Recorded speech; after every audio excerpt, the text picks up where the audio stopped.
Olwaleero abakungu mu byenjigiriza bakedde maka g'obwa Pulezidenti Nakasero okubawo ng'ekitongole ky'UNEB kifulumya byavudde mu bibuuzo by'abayizi emitwalo 16,150 mu 172 abaatuula mu 2025. Akulira ekitongole ky'UNEB Dano Dong abuulidde minisita ng'omuwendo gw'abayizi abatuula siniya ey'omukaaga omwaka oguwedde bwe guli wansi bw'ogerageranya ku batuula siniya ey'okuna omwaka gwa 2023 ekiraga nti waliwo abataasobola kutuuka ku mutendera guno. The number of candidates who have sat is less than 50% of those who sat the UCE examination 2 years ago, and one may wonder where the rest have gone.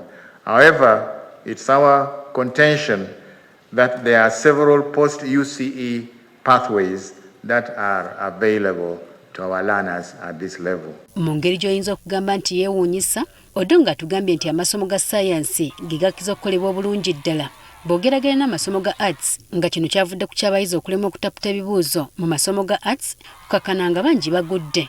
It is important to note that the STEM subjects, maths, chemistry, biology, where we have had problems in the past, these have significantly improved.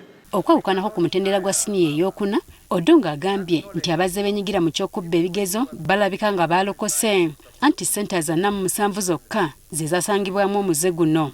Mu kwogera ye minisita w'ebyenjigiriza Janet Kataha Museveni alaze essanyu olw'omuwendo gw'abayizi abawanduka mu masomero okusalika ekiviiriddeko n'omuwendo gw'abayizi abamalako emitendera gyonna okuviira ddala mu 2023 okulinnya. I am pleased to note the rapid increase in candidature at the USCE examination level over the last 3 years. Kyokka n'asiimye ekyokulaba nga abawala abafaayo ku masomo ga ssayansi beeyongedde obungi bw'atyo n'abasaba bafube okukola ng'ekyokulabirako eri abakyali abato. I am particularly impressed by the steady increase in the number of girls taking on science subjects and that they have done very well. This demonstrates that there is nothing mysterious about mathematics and sciences.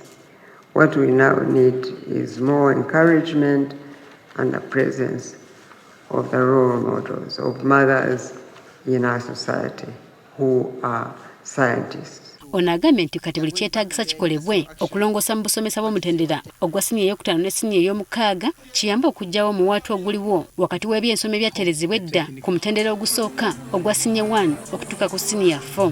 NCDC will now move steadily ahead to complete the reform of the USCE curriculum.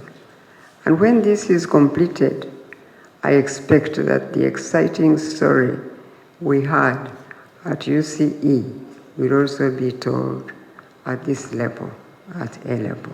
Jennifer Kabale, Agafeyo, ku Spark TV. Have a lovely day, please.